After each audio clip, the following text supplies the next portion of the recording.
So the Hamilton Ticats lose 36-5 to the Montreal Alouettes on a chilly day in Montreal. I think what's going to concern people most about this loss is the timing of it and how complete it was, right? The Ticats were not effective on offense. They were porous on defense. They gave up some returns in the special teams game. They were undisciplined, took a bunch of penalties, and they just didn't look ready to play this game right out of the gate. And given the time of year that it is, 2 games left in the regular season, that's the part I think that's probably the most worrisome. Now, the numbers obviously not good for really anybody. Burris, 110 yards, 106 yards passing, 1 interception. CJ Gable with 3 rushing attempts for 0 yards.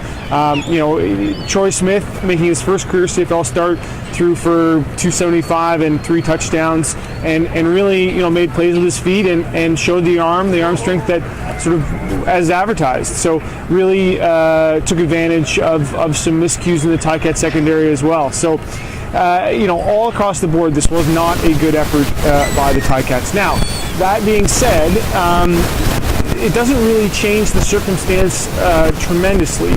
The Ticats can still lock down a home playoff date with a win next week in Guelph against these same Alouettes. First place in the division, however, is probably off the table. They would need to win their last 2 games and have the Argonauts lose their last 2 in order to win the division. I mean, that's still possible, but at this point doesn't look particularly likely. Toronto's got Winnipeg again next week. I think that right now the focus has to be, trying to secure that home playoff date. And frankly, it's got to be now sort of righting the ship. It's got to be about sort of putting this loss behind them and getting back, on track and playing the kind of good football that they were playing in those 2 games against Toronto leading into the playoffs. You want to be playing your best football, obviously, heading into the postseason. And right now, this was not the Ticats' best football. So, reporting from Montreal for the Hamilton Spectator, I'm Drew Edwards.